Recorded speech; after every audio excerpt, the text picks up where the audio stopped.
Pumping lemma for regular languages just a note pumping lemma भनेको एउटा tool हो जुन चाहिँ रेगुलर ल्याङ्ग्वेजेसमा पनि युज गर्न मिल्छ अनि कन्टेक्स्ट फ्री ल्याङ्ग्वेजेसमा पनि युज गर्न मिल्छ। यो चाहिँ यस्तो एउटा टुल हो जसले गर्दा चाहिँ हामीले त्यो जुन ल्याङ्ग्वेज दिएको छ नि त्यो रेगुलर छैन भनेर प्रुभ गर्न सक्छौँ अर कन्टेक्स्ट फ्री छैन भनेर प्रुभ गर्न सक्छौँ। छ कि छैन भनेर चाहिँ प्रुभ गर्ने ग्यारेन्टी छैन होइन, तर छैन भनेर चाहिँ प्रुभ गर्न सक्छौँ। यो स्टेटमेन्टले त्यही भन्छ है, pumping lemma is a tool use to prove that a language is not regular. Regular छैन भनेर चाहिँ प्रुभ गर्न सक्छौँ, तर अब रेगुलर छ कि छैन भनेर चाहिँ हामीलाई थाहा हुन्न क्या। अब त्यो नै यहाँ लेखेको छ, इफ यो स्टेटमेन्ट जुन छ नि पम्पिङ लेमाको स्टेटमेन्ट, यो म जान्छु एकछिनमा, त्यो स्टेटमेन्ट सबै सेटिस्फाई भएको छ भने चाहिँ मे बी रेगुलर है, हुनसक्छ रेगुलर हुनसक्छ, थाहा छैन। त्यसले यो स्टेटमेन्टले त्यो चाहिँ भन्न सक्दैन क्या। तर इफ यो स्टेटमेन्ट सेटिस्फाई भएन भने चाहिँ it is definitely not regular के है। सो एउटा यस्तो टुल हो जसले चाहिँ एउटा ल्याङ्ग्वेजलाई रेगुलर छ कि छैन भन्दा पनि रेगुलर छैन भनेर चाहिँ हामीले प्रुभ गर्न हेल्प गर्छ क्या, यस्तो टुल हो है। सो स्टेटमेन्टमा जाउँ है त। Let L be a regular language. So फर्स्टमा चाहिँ हामीले जुन ल्याङ्ग्वेज दिएको छ नि त्यो ल्याङ्ग्वेजलाई चाहिँ हामीले एउटा लेट गर्ने एल, अनि त्यसलाई चाहिँ रेगुलर छ भनेर लेट गर्ने होइन। So let L be the regular language then there exist a constant n. भनेपछि त्यो ल्याङ्ग्वेजमा चाहिँ हामीले एउटा यस्तो कन्सट्यान्ट एन हुन्छ अरे, there exist such that for every string in डब्लु इन एल।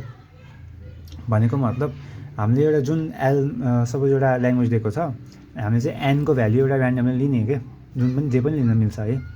तपाईँले जे पनि भन्दा नि यस्तो गर्नु मिल्यो, सपोज एएनबिएन भन्छौँ नि हामीले, एएनबिएन अनि यहाँ के भन्छ एन इज ग्रेटर देन 0 भन्छौँ नि। यो एनको भ्याल्यु त जे पनि हुनसक्छ नि, हो त्यस्तै गरी एन हामीले जे पनि लिन सक्छौँ क्या, त्यही नै हो भने नि हुन्छ है, यही एन भने पनि हुन्छ है। सो एनको भ्याल्यु जे पनि हुनसक्छ। अनि such that for every string W in L भनेको मतलब अब यो एएनबिएन गऱ्यो भने एउटा कम्बिनेसन अफ स्ट्रिङ्स त आउँछ नि त, एएए बिबिबी, तिनवटा ए तिनवटा बी, त्यसरी गऱ्यो भने एउटा केही न केही त आउँछ नि। सो यो such that every string in W भनेर चाहिँ के भन्छ भने त्यो जुन कम्बिनेसन आउँछ नि, त्यो सपोज एएए बिबिबी गरेर आयो भने त्यो सबै कम्बिनेसनलाई चाहिँ डब्लुले रिप्रेजेन्ट गर्ने हो क्या यसमा चाहिँ है। अनि त्यो चाहिँ डब्लु जुन त्यो डब्लुले रिप्रेजेन्ट गरेको छ नि सबै स्ट्रिङ एनभन्दा ठुलो अर इक्वल टु हुनु पऱ्यो अरे क्या। भनेको मतलब हामीले सपोज इक्जाम्पलमा के ल्याएको थियौँ, एनको भ्याल्यु त 3 ल्याएको छौँ नि हामीले है, एएए बिबिबी गरेको छौँ नि, एनको भ्याल्यु 3 छ अरे सपोज, एनको भ्याल्यु 3 राख्यो भने एए बिबिबी आउँछ नि है। अब यो होल डब्लु भनेर चाहिँ यो सबै हो क्या। सो डब्लु भनेको चाहिँ यो सबै नै हो क्या, यो सबै गर्ने भने त 6वटा छ नि त। सो यो त सेटिस्फाई भएको छ नि, 6 इज ग्रेटर देन 3 भयो नि होइन। सो अनि यो अब त्यही ल्याङ्ग्वेज त्यही हो, such that for every string W in L such that W is greater than N we can break W into 3 substrings. हो अब यो डब्लु भनेको हामीले पुरै लियौँ नि, यसलाई चाहिँ हामीले तिनवटा सब स्ट्रिङ्समा ब्रेक गर्न सक्छौँ क्या, एक्स वाइ जेड।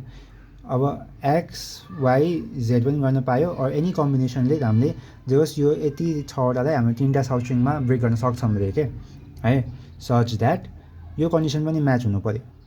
अब हामीले चाहिँ के गर्नु पऱ्यो भने एक्स र वाइ जुन ल्याएको छौँ नि होइन, अब जसरी पनि ब्रेक गर्ने मिल्छ, तर अब लाइक यो अहिले कन्डिसन मात्रै हेरौँ, म पछि इक्जाम्पल गर्दा क्लियर हुन्छ है। एक्स वाइ र जेडमा ब्रेक गरेको छौँ र एक्स र वाइ लियो भने चाहिँ त्यो चाहिँ less than or equal to n हुनु पऱ्यो अरे क्या। भनेको एनको भ्याल्यु त 3 ल्याएको थियौँ नि हामीले यहाँ 3वटा हो, एक्स र वाइ लिँदाखेरि चाहिँ एनभन्दा 3 भन्दा सानो हुनु पऱ्यो अरे। भनेको मतलब हामीले यसलाई एक्स यो ए दुइटा अगाडिको दुइटा एक्सलाई अगाडिको दुइटालाई एक्स मानेर यो दुइटालाई वाइ मान्न मिलेन क्या, बिकज यो दुवै जोड्यो भने त 4 हुन्छ, 4 त ग्रेटर भयो, त्यही भएर यसरी गर्नु मिलेन क्या। बरु अरू कम्बिनेसन के छ, यति अगाडि दुइटालाई एक्स लिने अनि एउटा पछाडिको यसलाई चाहिँ वाइ लिने, यसरी कम्बिनेसन पनि बनाउनु मिल्छ। यो भनेको 3 भयो नि त, अनि यो कम्बिनेसन सेटिस्फाई हुन्छ त्यसरी है। अब यहाँ अर्को कम्बिनेसन अर्को त्यो पनि छ, y is greater than equal to 1। Y empty हुन सक्दैन क्या।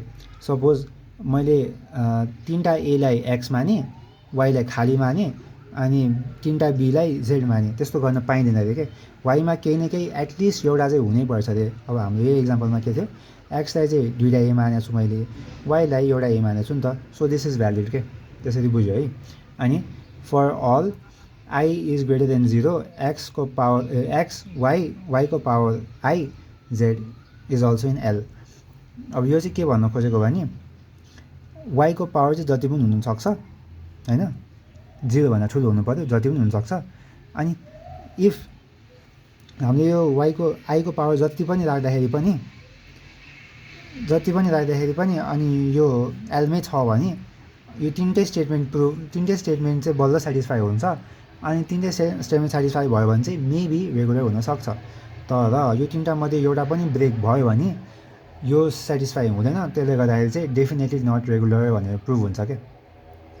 अब एउटा इक्जाम्पल दिउँ है त।